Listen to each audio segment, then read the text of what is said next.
Bonjour à tous, bienvenue sur la chaîne YouTube Chrétien 43. Aujourd'hui notre leçon, pourquoi le dimanche est-il un jour si spécial pour les chrétiens? Aujourd'hui nous allons réfléchir à une question importante. Pourquoi les chrétiens se réunissent-ils le premier jour de la semaine?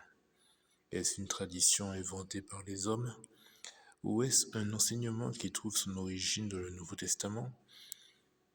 Pour répondre à cette question, il faut revenir aux événements les plus extraordinaires de toute l'histoire de l'humanité.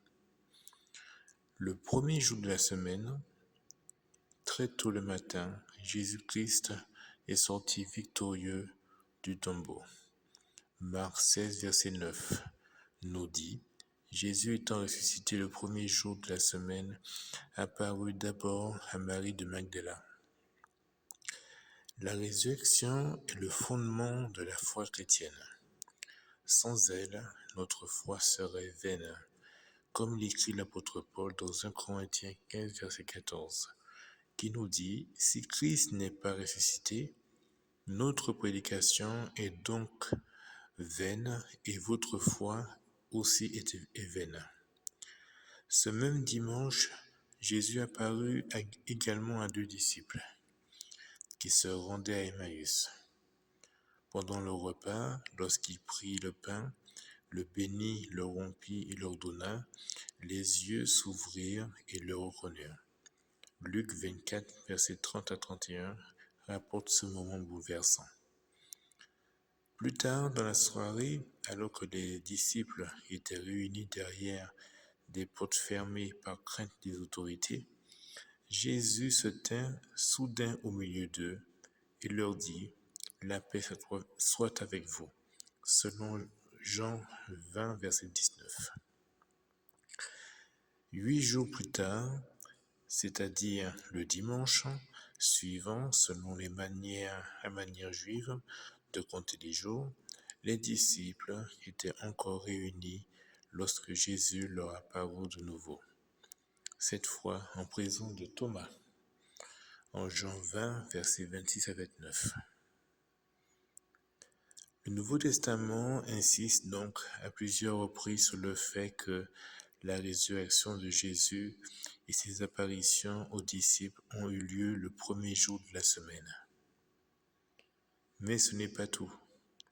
50 jours après la Pâque, lors de la Pentecôte, le Saint-Esprit descendit sur les apôtres conformément à la promesse de Jésus. Ce jour-là, Pierre annonça l'Évangile, environ 3000 personnes furent baptisées et l'Église fut établie. En acte 2. Or, selon Lévitique 23, versets 15 à 16, la Pentecôte tombait également le premier jour de la semaine. Ainsi, le dimanche est le jour où Jésus est ressuscité, le jour où le Saint-Esprit est venu avec puissance et le jour où l'Église de Jésus-Christ a commencé son œuvre dans le monde. Lorsque nous poursuivons la lecture du Nouveau Testament, nous découvrons que les premiers chrétiens se réunissaient régulièrement le premier jour de la semaine. En Acte 20, verset 7, déclare clairement, « Le premier jour de la semaine, nous étions réunis pour rompre le pain. » Pourquoi étaient-ils réunis?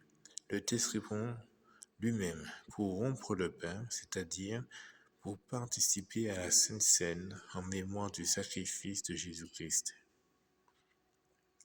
Cette pratique correspond exactement à l'ordre donné par Jésus lors de son dernier repas avec ses disciples. Faites ceci en mémoire de moi, selon Luc, chapitre 22, verset 19, et 1 Corinthiens 11, verset 23 à 26. Chaque dimanche, les disciples annonçaient ainsi la mort, l'ensevelissement et la résurrection du Seigneur jusqu'à son retour. Le premier jour de la semaine était également le moment où les chrétiens donnaient volontairement, selon leurs moyens, afin de se soutenir les besoins de l'Église et des frères de la foi. Paul écrit en 1 Corinthiens 16, versets 1 à 2, que chacun de vous, le premier jour de la semaine, mette à part chez lui ce qu'il pourra selon sa prospérité. Cette instruction donnée aux églises de Galatie, comme à celle de Corinthe, montre que des assemblées régulières avaient lieu ce jour-là. Dans Apocalypse 1, verset 10, l'apôtre Jean écrit « Je fus saisi par l'Esprit au jour du Seigneur. » Très tôt, dans l'histoire chrétienne, cette expression désignait le premier jour de la semaine, le jour consacré au Seigneur ressuscité. La Didaché, un document chrétien de la fin du 1er siècle ou du début du 2e siècle, exhorte les disciples à se réunir le jour du Seigneur pour rompre le pain et rendre grâce à Dieu. Il est également important de comprendre que le dimanche n'est pas le sabbat. Le sabbat appartenait à l'ancienne alliance, conclue avec Israël. Le Nouveau Testament enseigne que les chrétiens ne doivent pas être jugés à propos du sabbat. Paul écrit dans Colossiens, chapitre 2, versets 16 à 17, que personne donc ne vous juge au sujet du sabbat. C'était l'ombre des choses à venir, mais la réalité est en Christ. Le Concile de Jérusalem, rapporté dans Acte 15, n'a jamais imposé l'observance du sabbat aux croyants issus des nations. Le dimanche n'est donc pas un nouveau sabbat. Le jour où les disciples se rassemblent librement pour adorer Dieu, écouter l'enseignement des Écritures, prier, chanter, partager la Sainte Seine, s'encourager mutuellement et participer à l'œuvre du Seigneur.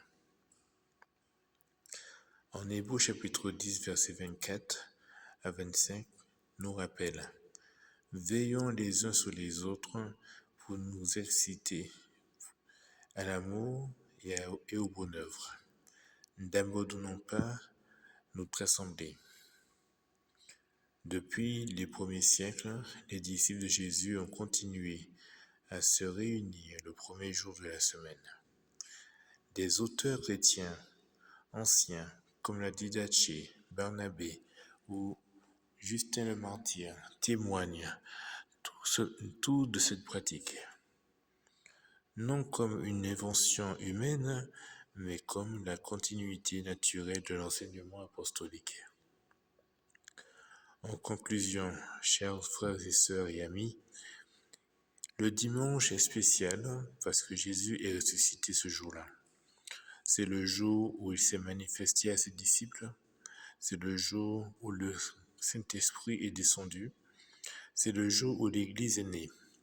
C'est le jour où les premiers chrétiens rompaient le pain en mémoire du Seigneur.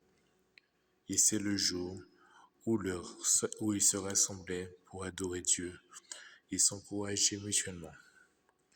Voilà pourquoi, encore aujourd'hui, les disciples de Jésus continuent de considérer le premier jour de la semaine comme le jour du Seigneur. Chaque dimanche est un rappel vivant que le tombeau est vide, que Christ est vivant, qu'il règne à la droite de Dieu et qui reviendra bientôt. Que notre désir soit donc de suivre fidèlement l'exemple laissé par les apôtres, non selon les traditions des hommes, mais selon la parole de Dieu. Et je vous souhaite, pour terminer, un très bon culte pour aujourd'hui. Amen.